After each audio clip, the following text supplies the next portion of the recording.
Hello दोस्तों, आप सभी का स्वागत है मेरा यूट्यूब चैनल सुबह स्टडी पे। आज हम लोग पढ़ेंगे जो एडिटोरिया बुक है जिसमें 7500 प्लस एमसीक्यू क्वेश्चन दिया गया है, उसका यह डिस्कशन सेट रहेगा 90। तो चलिए देखेंगे। इसमें पहला क्वेश्चन हो जाएगा। पहला क्वेश्चन है इसमें, निम्नलिखित विचारकों में कौन से विचारक महिला समानता में विश्वास नहीं रखते थे। कह रहा है निम्नलिखित विचारकों में कौन से विचारक महिला समानता में विश्वास नहीं रखते थे। तो ये हो जाएंगे अरस्तु और हेगेल। ऑप्शन हो जाएगा बी, अरस्तु और हेगेल। राष्ट्रीय महिला आयोग के गठन कब किया गया था? 1992 में। और राष्ट्रीय मानव अधिकार आयोग के गठन कब हुआ था? तो ये हुआ था 1993 में। आरबीडू वंश के कहेगा कि संस्थापक कौन थे? तो ये थे तिरुमल। तुलु वंश के संस्थापक थे वीर नरसिंह। और सुलु वंश के संस्थापक कहेगा तो ये सुलु नरसिंह थे। आगे बढ़ेंगे, अगला क्वेश्चन हो जाएगा 2 नंबर हो जाएगा, योगाचर दर्शन संबंधित है। आपको बताना है कि जो योगाचर दर्शन है ये किससे संबंधित है? तो बौद्ध धर्म से संबंधित है। ऑप्शन हो जाएगा डी। बौद्ध धर्म के जो शिक्षा ये किस में दिया गया है? तो बौद्ध धर्म के शिक्षा है त्रिपिटक में। जो जैन धर्म कहेगा, जैन धर्म 2 भागों में विभक्त हुआ था, श्वेतांबर और दिगंबर। ये कौन सी जैन संगीति में हुआ था? जो प्रथम जैन संगीति हुआ उसी में जैन धर्म 2 भाग में विभक्त हो गया, यानी कि जिसे जो सफ़ेद कपड़ा पहनते थे उसे श्वेतांबर कहा गया और जो नग्न रहते थे उसे कहा गया दिगंबर। आगे देखेंगे, उपनिषद के जानकारी कहेगा किस में मिलता है? तो वैष्णव धर्म में। आगे देखेंगे 3 नंबर हो जाएगा, शिक्षा की समाप्ति के बाद किए जाने वाला संस्कार था। तो शिक्षा की समाप्ति के बाद किया जाने वाला जो संस्कार था ये क्या हो जाएगा? तो ये हो जाएगा समापवर्तन। ऑप्शन हो जाएगा सी। शिक्षा के लिए सैंडलर आयोग के कहेगा गठन कब किया गया था? तो 1917 में। बोर्ड डिस्पैच लाया गया था 1854 में और इसका भी संबंध हो जाएगा शिक्षा से, और ये लाया गया था ला डलहौजी के शासनकाल में। आगे देखेंगे 4 नंबर क्वेश्चन हो जाएगा, मगध साम्राज्य के किस शासक को श्रेणिक के नाम से जाना जाता है? मगध साम्राज्य के किस शासक को श्रेणिक के नाम से जानते हैं? तो ये जानते हैं बिंबिसार को। बिंबिसार ये हर्यक वंश के संस्थापक थे। अजातशत्रु के अन्य नाम कहेगा तो कुणिक हो जाएगा और बिंदुसार के अन्य नाम हो जाएगा अमित्रघात। आगे देखेंगे 5 नंबर हो जाएगा। 5 नंबर क्वेश्चन हो जाएगा, सत्स्य हसारिक सूत्र की रचना निम्नलिखित में से किसने की? सत्स्य हसारिका सूत्र की रचना निम्नलिखित में से किसके द्वारा किया गया था? तो ये किया गया था नागार्जुन के द्वारा। जो नागार्जुन थे ये कनिष्क के दरबार में रहते थे। अश्वघोष और नागार्जुन ये दोनों रहते थे कनिष्क के दरबार में। नागार्जुन को भारत का आइंस्टीन की संज्ञा दी गई है। योग दर्शन के प्रवर्तक कहलाती हो जाएंगे पतंजलि। बुद्ध चरित्र के लेखक कौन थे? बुद्ध चरित्र के लेखक हो जाएंगे अश्वघोष। स्वप्नदात के लेखक हो जाएंगे भास। आगे बढ़ेंगे, अगला क्वेश्चन हो जाएगा 6 नंबर देखेंगे। 6 नंबर है, दिल्ली सल्तनत के किस शासक ने सिजदा और पैबोस जैसी प्रथाएं शुरू की? सिजदा के जो अर्थ होता था सिर झुकाना होता था और पैबोस के अर्थ हो जाएगा पैर छूना। तो सिजदा और पैबोस जैसी प्रथा की शुरुआत किसके द्वारा किया गया था? बलबन के द्वारा। ऑप्शन हो जाएगा बी। इन्होंने रक्त एवं लौ की नीति भी अपनाया था। दिल्ली सल्तनत के वास्तविक संस्थापक कहेगा तो ये हो जाएंगे इल्तुतमिश, और केवल संस्थापक कहेगा तो कुतुबुद्दीन ऐबक था। वास्तविक लगा देगा तो इल्तुतमिश हो जाएगा। लाख बख्श के नाम से किसे जानते थे? तो कुतुबुद्दीन ऐबक को। आगे बढ़ेंगे, अगला क्वेश्चन हो जाएगा 7 नंबर क्वेश्चन है, निम्न राजपूत राज्यों में से कौन संधि के द्वारा ब्रिटिश राजनीतिक प्रभाव में आया? कह निम्न राजपूत राज्यों में से कौन संधि के द्वारा ब्रिटिश राजनीतिक प्रभाव में आया? तो ये हो जाएगा करौली। ऑप्शन हो जाएगा ए, करौली हो जाएगा। ऑप्शन हो जाएगा ए। गुलाबी शहर के नाम से किसे जानते हैं? जयपुर को गुलाबी शहर के नाम से जानते हैं। ब्लू सिटी कहेगा तो किसे ब्लू सिटी बोला जाता है? जोधपुर को। सूर्य नगरी भी जोधपुर को कहा जाता है। राजस्थान के हृदय आपसे पूछेगा तो ये हो जाएगा अजमेर। आगे देखेंगे 8 नंबर क्वेश्चन हो जाएगा, स्वदेशी आंदोलन का उद्देश्य था। स्वदेशी आंदोलन के उद्देश्य क्या था?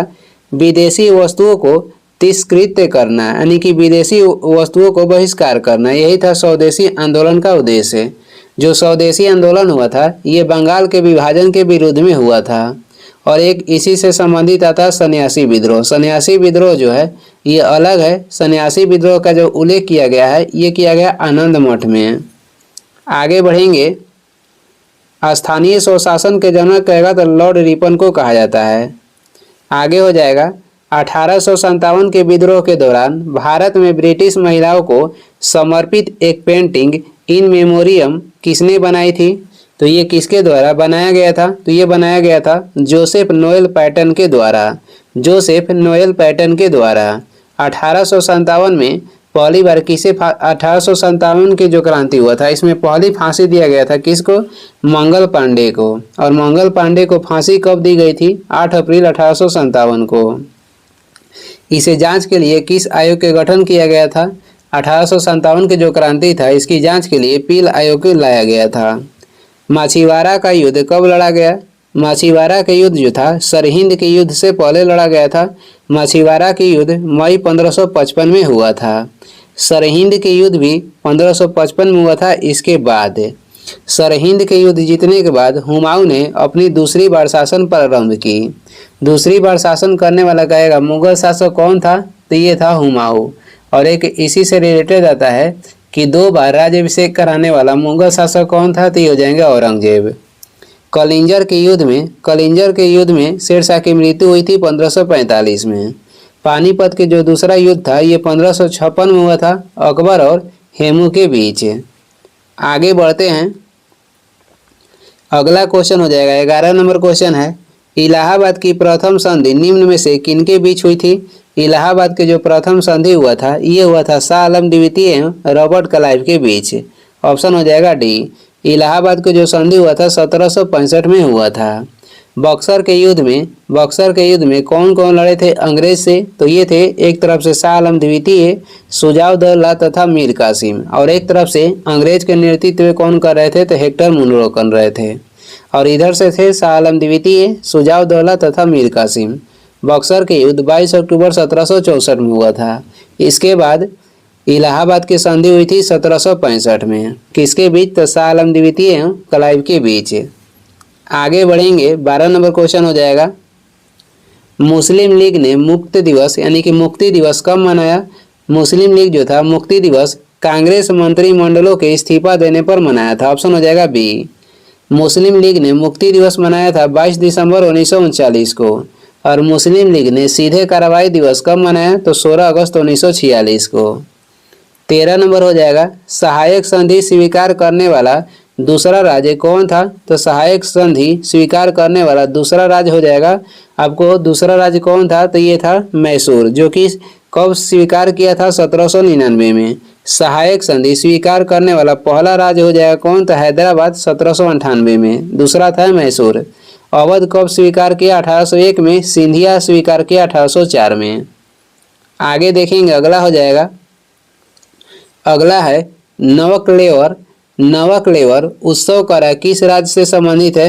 नवकलेवर उत्सव जो है ये किस राज्य से संबंधित है? इसका संबंध हो जाएगा उड़ीसा से। ऑप्शन हो जाएगा डी। दुर्गा पूजा कहाँ पे मनाया जाता है? पश्चिम बंगाल में। बाउल यात्रा भी यहीं के त्यौहार है। बिहू हो जाएगा असम का, सागा दावा हो जाएगा सिक्किम का। 15 नंबर हो जाएगा, प्रोग्रामिंग लैंग्वेज जावा का आविष्कार किसके द्वारा किया गया था? प्रोग्रामिंग जो लैंग्वेज जावा है इसका आविष्कार किसके द्वारा किया गया था? जेम्स गोसलिंग के द्वारा। भारत में इंटरनेट की शुरुआत 1995 में हुआ था।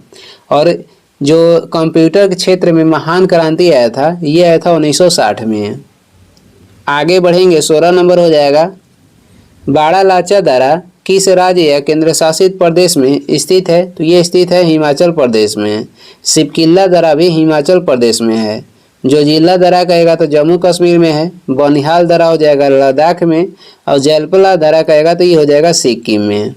17 नंबर है, निम्न में से दक्षिण अफ्रीका की प्रशासनिक राजधानी कौन सी है? दक्षिण अफ्रीका की प्रशासनिक राजधानी हो जाएगा प्रिटोरिया। ऑप्शन हो जाएगा डी। विधायी राजधानी कहेगा, विधायी की राजधानी ये हो जाएगा केप टाउन। और न्यायिक राजधानी हो जाएगा ब्लूमफोंटेन। न्यायिक राजधानी हो जाएगा बलून फोंटी, विधायिकी राजधानी हो जाएगा केप टाउन, यानी कि जो विधि वाला राजधानी है केप टाउन, और वैसे कहेगा प्रशासनिक राजधानी तो ये हो जाएगा प्रिटोरिया। आगे बढ़ते हैं, 18 नंबर क्वेश्चन है, उमियम झील निम्नलिखित में से किस राज्य में है? उमियम झील जो है आपको बताना है कि किस राज्य में है, तो यह है मेघालय में है। सिलोई झील कहाँ पे है? नागालैंड में है। लोकटक झील हो जाएगा मणिपुर, और पालक जो झील है ये है मिजोरम में। आगे देखेंगे 19 नंबर हो जाएगा, सूक्ष्म जीवों के उपयोग द्वारा धूल और समुद्र के उन क्षेत्रों का जो पीड़कनाशकों, तेल और विलायकों द्वारा प्रदूषित हो गए हैं, उपचार करने की प्रक्रिया क्या कहलाती है? तो ये कहलाती है जैविक उपचार। ऑप्शन हो जाएगा डी। आगे बढ़ेंगे, अगला क्वेश्चन हो जाएगा, रबड़ और सिनकोना किस प्रकार की वनस्पति है? रबड़ और सिनकोना ये उष्णकटिबंधीय सदाबहार वनस्पति है। ऑप्शन हो जाएगा ए। भारत में जो वन पाए जाते हैं ये पाए जाते हैं उष्णकटिबंधीय पर्णपाती वन। आगे बढ़ेंगे, अगला क्वेश्चन हो जाएगा 21 नंबर क्वेश्चन है, निम्न में से कौन सा बंदरगाह एक ज्वारीय बंदरगाह है? तो इसमें से ज्वारीय बंदरगाह हो जाएगा कंडाला, जो कि स्थित है गुजरात में। पारादीप बंदरगाह ये उड़ीसा में है। मुंबई बम्बई से नाम बदलकर मुंबई कब किया गया था? तो 1995 में। कोचीन के जुड़वा शहर कहेगा तो ये हो जाएगा एर्नाकुलम। 22 नंबर है, एल्ब्रुज पर्वत श्रेणी किस देश में है? एल्ब्रुज पर्वत श्रेणी जो है ये किस देश में है? तो ईरान में है। सोवियत संघ रूस के विघटन कब हुआ था? 1991 में हुआ था, और ये हुआ था 15 गणतंत्र में। तुर्की के राजधानी हो जाएगा अंकारा। रक्त वर्षा कहाँ पे होता है? तो इटली में रक्त की वर्षा होता है। आगे देखेंगे, निम्नलिखित में से किसे जापान का पिट्सबर्ग कहा जाता है? जापान का पिट्सबर्ग किसे कहते हैं? तो ये कहा जाता है एवाटा को। एवाटा को कहा जाता है जापान का पिट्सबर्ग। जापान के मैनचेस्टर कहा जाता है ओसाका को।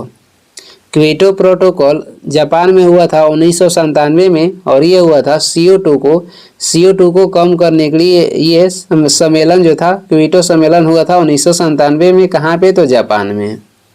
24 हो जाएगा, फारस की खाड़ी एवं ओमान की खाड़ी को जोड़ती है, तो फारस की खाड़ी तथा ओमान की खाड़ी को जोड़ती है हार्मुज जल संधि। ऑप्शन हो जाएगा डी। अंतर्राष्ट्रीय तिथि रेखा के समानांतर कौन सी जल संधि है? तो ये बेरिंग जो जल संधि है ये अंतर्राष्ट्रीय तिथि रेखा के समानांतर है। प्रशांत महासागर और अटलांटिक महासागर को कौन जोड़ती है? मैगलन जल संधि ये प्रशांत महासागर को अटलांटिक महासागर से जोड़ती है। प्रशांत महासागर को हिंद महासागर से जोड़ती है मलाक्का जल संधि। आगे बढ़ेंगे, 25 हो जाएगा, निम्न में से कौन सा देश स्कैंडिनेवियाई देश के अंतर्गत नहीं आता है? तो ये कौन सा देश है जो कि नहीं आता है? तो ये हो जाएगा आयरलैंड। बाकी नॉर्वे, स्वीडन और डेनमार्क जो है स्कैंडिनेवियाई देश के अंतर्गत आता है। मध्य रात्रि का सूर्य के देश किसे कहते हैं? तो नॉर्वे को कहा जाता है। स्टॉकहोम स्वीडन की क्या है? तो राजधानी हो जाएगा। डेनमार्क के जो कहेगा किस देश के जो राष्ट्रीय ध्वज है सबसे पुराना है? तो डेनमार्क के राष्ट्रीय ध्वज सबसे पुराना है। 26 हो जाएगा, कोई वस्तु सफ़ेद रंग की इसलिए दिखाई देती है क्योंकि वह क्या परिवर्तित करता है? तो कोई भी वस्तु है वह सफ़ेद रंग की इसलिए दिखाई देती है क्योंकि वह सभी तरह के रंग को परिवर्तित कर देती है। ऑप्शन हो जाएगा ए। काली वस्तु क्या करती है? तो ये सभी रंग को अवशोषित कर लेती है। और आँखों के लिए सबसे अच्छा कलर कहेगा तो नीला और हरा हो जाएगा। नीला और हरा आँख के लिए सबसे अच्छा रंग है। पूर्ण यांत्रिक परिवर्तन की घटना तब संभव होती है जब प्रकाश जाती है। जब संघनन से विरल माध्यम में जाती है तो पूर्ण आंतरिक परिवर्तन की घटना होती है, और इसमें जो प्रकाश है अविलंब से दूर जाती है।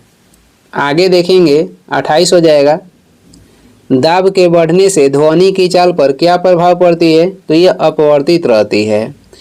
ताप के बढ़ने से ध्वनि की चाल जो है बढ़ता है, और आर्द्रता के बढ़ने से भी ध्वनि की जो चाल है बढ़ता है।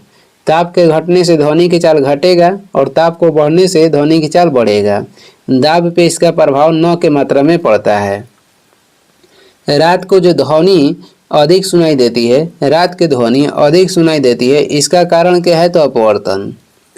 आगे बढ़ते हैं। अब अगला क्वेश्चन हो जाएगा, यदि एक तार की त्रिज्या पहले से आधी कर दी जाए तो प्रतिरोध पहले से कितना गुना हो जाएगा? तो प्रतिरोध पहले से 16 गुना हो जाएगा।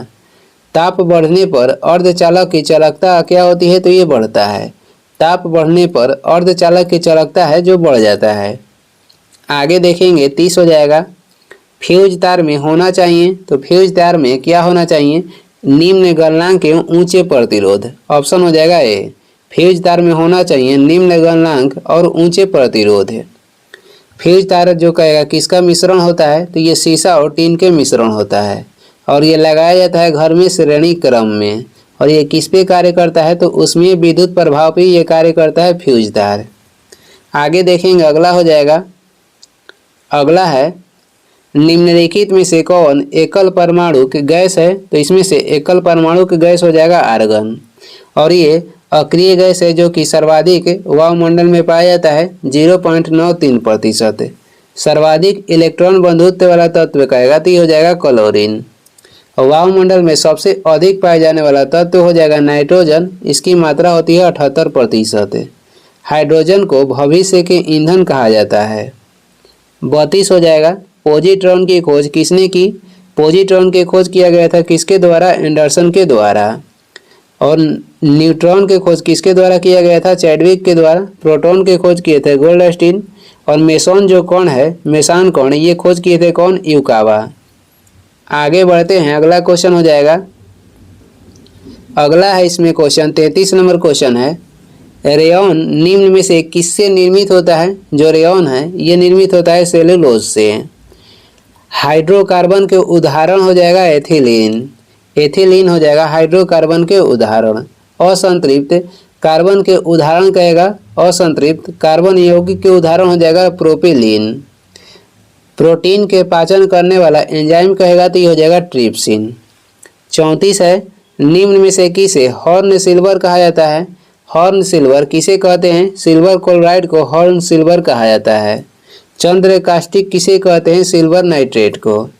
आगे बढ़ेंगे, 35 नंबर हो जाएगा, निम्न में से किस अम्ल का प्रयोग पेट्रोलियम के शुद्धिकरण में किया जाता है?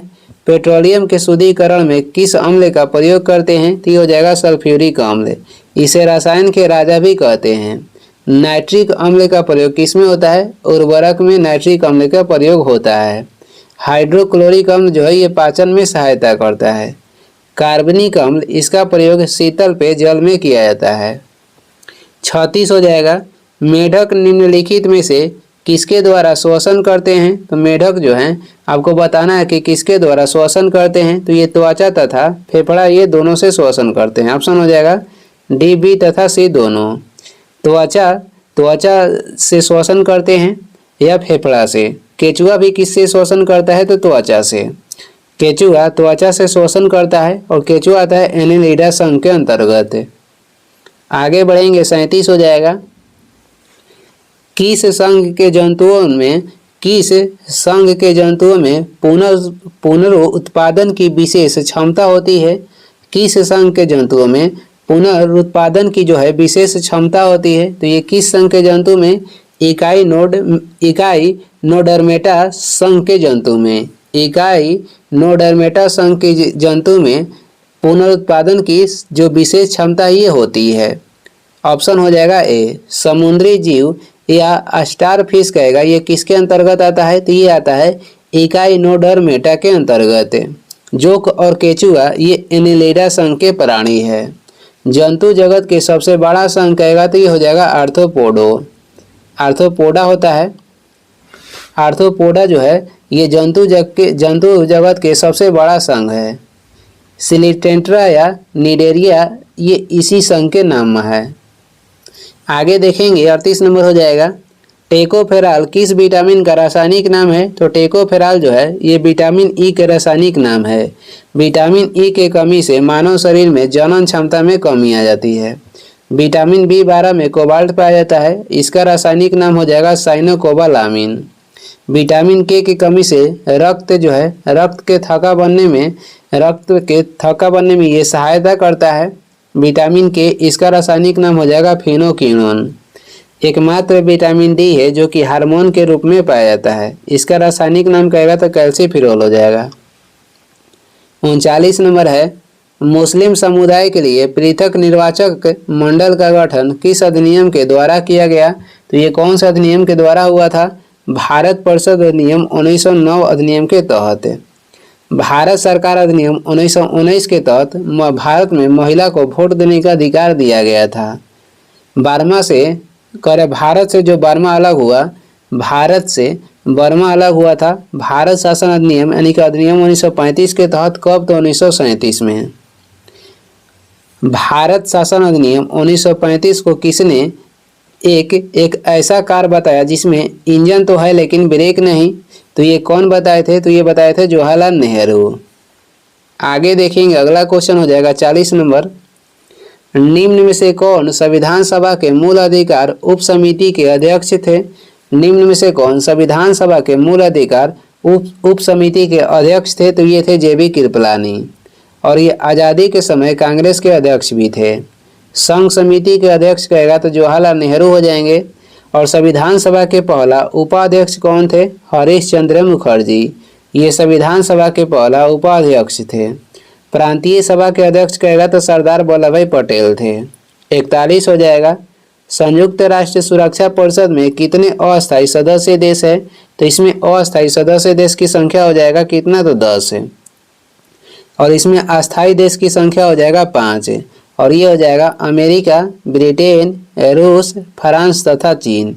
ये 5 देश जो है ये अस्थायी देश है। अस्थायी सदस्य देश के कार्यकाल कहेगा तो ये होता है 2 वर्ष का। आगे बढ़ेंगे, 42 नंबर हो जाएगा।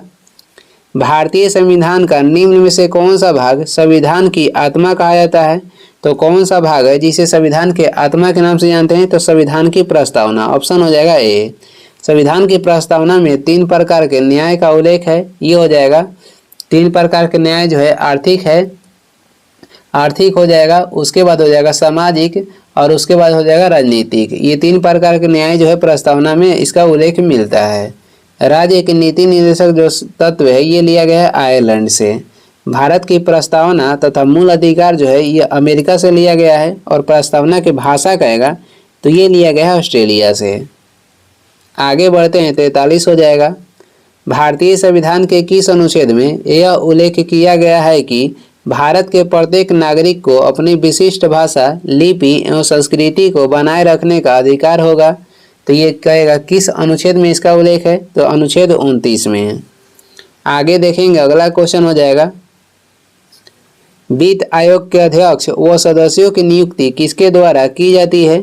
वित्त आयोग के अध्यक्ष व सदस्यों की जो नियुक्ति है ये किसके द्वारा की जाती है? भारत के राष्ट्रपति के द्वारा। प्रथम वित्त आयोग के अध्यक्ष हो जाएंगे केसी नियोगी। और वित्त आयोग के गठन का उल्लेख अनुच्छेद 280 में किया गया है। लोकसभा के जो अध्यक्ष बनते हैं इसका उल्लेख अनुच्छेद 93 में है। और जो वित्त आयोग में टोटल सदस्य होते हैं, अध्यक्ष सहित होते हैं 5। आगे बढ़ेंगे, 45 नंबर क्वेश्चन हो जाएगा, प्रत्येक 2 वर्ष बाद राज्यसभा के कितने सदस्य सेवानिवृत्त हो जाते हैं? तो प्रत्येक 2 वर्ष के बाद 1/3 जो सदस्य हैं ये हो जाते हैं सेवानिवृत्त। और राज्यसभा जो है कभी भी भंग नहीं होते हैं। आगे देखेंगे, 46 नंबर हो जाएगा, निम्न में से कौन राज्यसभा में विपक्ष के पहले नेता थे?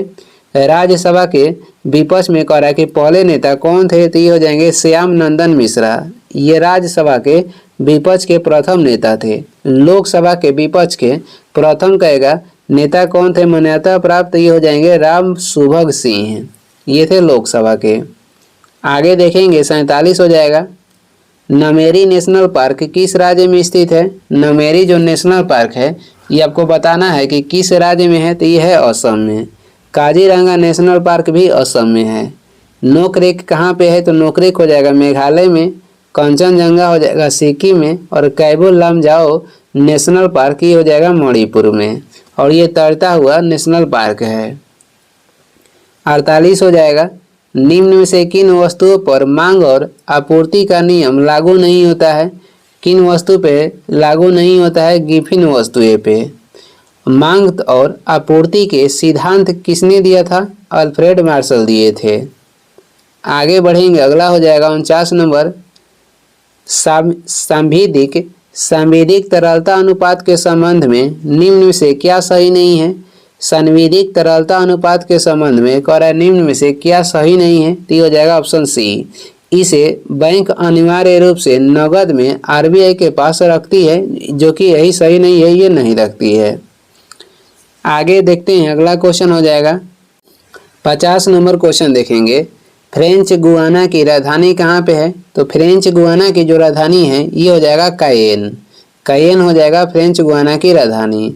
केवल गुयाना की राजधानी कहेगा तो ये हो जाता है जॉर्ज टाउन। जॉर्ज टाउन ये गुयाना की राजधानी है। और पारामरीबो कहेगा तो ये सूरीनाम की राजधानी हो जाएगा, पारामरीबो। कुछ महत्वपूर्ण वन लाइनियर क्वेश्चन ये भी देख लेते हैं। ये हो जाएगा हिमालय का प्रादेशिक विभाजन, और इसमें हम लोग देखेंगे प्रादेशिक विभाजन और इसका विस्तार और इसका लंबाई। थोड़ा सा ऊपर कर लेते हैं।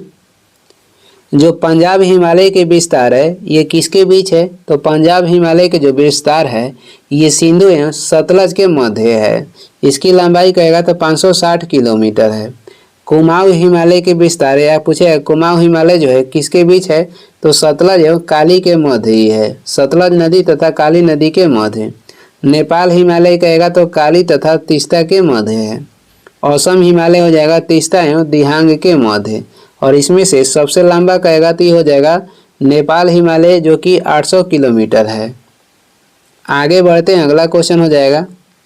आगे हम लोग देखेंगे भारत के प्रमुख दर्रे तथा संबंधित राज्य एवं केंद्र शासित प्रदेश है। जो जिला दर्रा ये स्थित है लद्दाख में। काराकोरम दर्रा कहाँ पे है, तो जम्मू कश्मीर में है।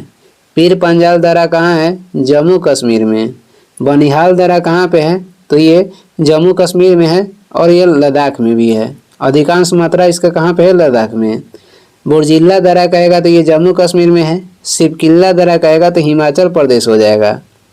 आगे देखेंगे, अगला है रोहतांग दर्रा कहेगा तो ये हिमाचल प्रदेश में है। बड़ा लाचा दर्रा हिमाचल प्रदेश हो जाएगा। लिपू लेख दर्रा है उत्तराखंड में। माना दर्रा कहेगा तो उत्तराखंड है। नीति दर्रा भी उत्तराखंड में है। नथुला दर्रा हो जाएगा सिक्किम में। जलेपला दर्रा हो जाएगा सिक्किम में। आगे देखेंगे, आगे देखते हैं बोमडिल्ला दर्रा कहाँ पे है, तो ये है अरुणाचल प्रदेश में। यांगयापा दर्रा हो जाएगा अरुणाचल प्रदेश में। दीफू दर्रा भी अरुणाचल प्रदेश में है। तुजू दर्रा कहाँ पे है, तो ये है मणिपुर में। तिब्बत से शिमला को जोड़ता है, तो तिब्बत से शिमला को जोड़ता है सिपकिल्ला दर्रा। भारत को म्यांमार से जोड़ता है, तो ये जोड़ता है तुजू दर्रा। और भारत को म्यांमार से कौन सी पहाड़ी अलग करती है, तो पटकाई की पहाड़ी भारत को म्यांमार से अलग करता है। जोड़ता है कौन सा दर्रा, तो तुजू दर्रा। आगे बढ़ेंगे, अगला हो जाएगा, अगला है श्रीनगर को गिलगिट से जोड़ता है, तो ये जोड़ता है बोर्जिल दर्रा। भारत का सबसे ऊंचा दर्रा कौन सा है, काराकोरम दर्रा जो है भारत के सबसे ऊंचा दर्रा है। विश्व की सबसे ऊंची चोटी कौन सी है, तो माउंट एवरेस्ट हो जाएगा। भारत की सबसे ऊंची चोटी हो जाएगी गॉडविन अस्टीन, जिसे अन्य नाम केटू हो जाएगा। 8611 मीटर इसकी ऊंचाई है। हिमालय की सबसे ऊंची श्रेणी हो जाएगा हिमाद्री, या इसे बृहद हिमालय के नाम से भी जानते हैं। कामेट, नामचा बरवा, नंदा देवी, कंचनजंगा इसी श्रेणी के अंतर्गत आते हैं। जो बृहद हिमालय के अंतर्गत ये सब आता है। बृहद हिमालय के अन्य नाम इसे हिमाद्री के नाम से भी जानते हैं, और इसी के अंतर्गत आता है कामेट, नामचा बरवा, नंदा देवी, कंचनजंगा। आगे देखेंगे, अगला हो जाएगा, आगे इसमें हिमालय का नवीनतम भाग कौन सा है, तो ये हो जाएगा शिवालिक। इसे हिमालय के पाद प्रदेश भी कहते हैं। हिमालय उदाहरण है, तो ये नवीन वलित पर्वत के उदाहरण हो जाएगा हिमालय। अरावली की सबसे ऊंची चोटी कौन सी है, गुरु शिखर हो जाएगा। इसकी ऊंचाई कितनी है, तो 1722 मीटर। उत्तर भारत को दक्षिण भारत से अलग करता है, तो विंध्याचल पर्वत जो है, विंध्याचल पर्वतमाला ये उत्तर भारत को दक्षिण भारत से अलग करता है। मैकाल पहाड़ी की सबसे ऊंची चोटी कौन सी है, तो ये हो जाएगा अमरकंटक। मैकाल पहाड़ी की सबसे ऊंची चोटी अमरकंटक हो जाएगा। नर्मदा नदी, सोन नदी तथा महानदी अमरकंटक से ही निकलती है। और ये इस वीडियो के लास्ट क्वेश्चन है वीडियो को लास्ट तक देखने के लिए धन्यवाद। वीडियो पसंद आ रहा है तो लाइक कर दें, चैनल पर नए हैं तो सब्सक्राइब कर दें। कुछ सुझाव या सलाह देना है तो कमेंट करके ज़रूर बताएं। Thank you.